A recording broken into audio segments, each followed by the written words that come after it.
नेर तालुक्यातील मालखेड येथे दंत तपासणी शिबिर घेण्यात आले। सचिन माहुरे यांच्या पुढाकारात पालकमंत्री संजय राठोड यांच्या मार्गदर्शनात हे शिबिर पार पडले। यावेळी 400 रुग्णांची दंत तपासणी करण्यात आली। यावेळी प्रमुख पाहुणे म्हणून नेर बाजार समितीचे माजी संचालक भाऊराव डेवळे, तालुका प्रमुख मनोज नाल्हे उपस्थित होते।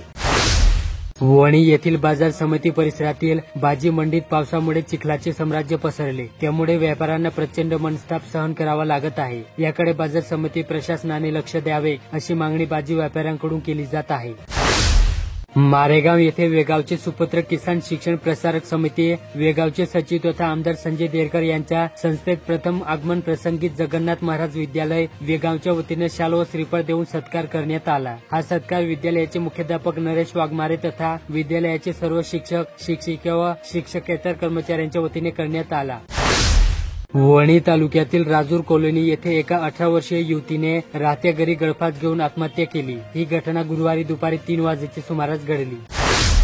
पुसद शहरातील घंटागाडी सेवा विस्कळीत झाल्याने नागरिकांना त्रास सहन करावा लागत आहे। नियमित घंटागाडी सेवेच्या मागणीसाठी वंचित बहुजन आघाडीच्या वतीने शुक्रवारपासून नगर परिषदेसमोर साखळी उपोषण सुरू करण्यात आले।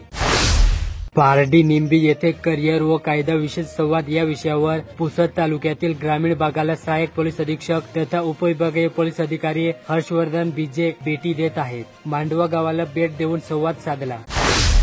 यवतमाळ जिल्ह्यात 1 रुपयातील पीक विमा बंद केल्यानंतर राज्य शासनाने खरीपातील पीक विमा काढण्यासाठी सुधारित विमा पद्धती जाहीर केली। यासोबतच प्रत्येक जिल्ह्याकडे विमा वितरविण्यासाठी विविध कंपन्यांकडे काम देण्यात आले। यवतमाळात रिलायन्स कंपनी विरोधात शेकडो तक्रारी दाखल झाल्याने जिल्ह्यातील पीक विमा काढण्याचे काम रिलायन्स कंपनीकडून काढून घेण्यात आले। या जागेवर भारतीय कृषी विमा कंपनीकडे ही जबाबदारी सोपवण्यात आली।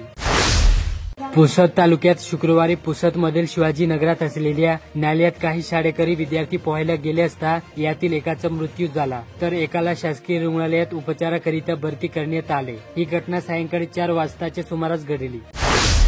यवतमाळ जिल्ह्यात थकीत पीक कर्जामुळे बँकांचा NPA वाढत आहे। यावर मात करण्यासाठी महाराष्ट्र ग्रामीण बँकेने शेतकऱ्यांसाठी व्याज सूट योजना जाहीर केली।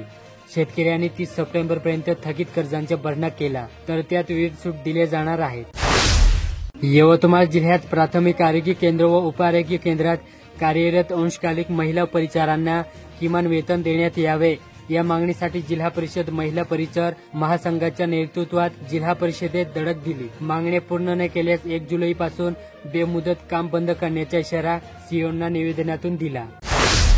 यवतमाळ जिल्ह्यात कोरडवाहू शेती सिंचनाखाली येऊन शेतकऱ्यांचे जीवनमान उंचावण्यासाठी शासनाच्या वतीने सिंचन विहीर योजना राबवण्यात येते। याशिवाय अन्य योजनाही आहेत। योजना मंजूर झाल्यावर शेतकरी लाभार्थ्यांनी रोजगार हमी योजनेच्या माध्यमातून वेळेत काम पूर्ण केले। मात्र आता 8 महिन्यांपासून कुशल कामांचा निधीच न आल्याने 4870 लाभार्थी आर्थिक अडचणीत आले आहेत। गेल्या वर्षी शेतकऱ्यांना शेतीत तोटात सहन करावा लागला। कापूस, सोयाबीन, तूर पिकाला योग्य भाव मिळाला नाही, त्यामुळे लागवड खर्चही निघाला नाही। आर्थिक तंगी असताना शासनाची योजना मंजूर झाल्याने जीवनमान उंचावण्याच्या उद्देशाने शेतकऱ्यांनी सिंचन विहीर, गोठा, फळबाग लागवड आदी कामे पूर्ण केली। त्यासाठी उदार उसनवारीने पैसा जमा केला। मात्र आता निधीसाठी प्रतीक्षा करावी लागत आहे।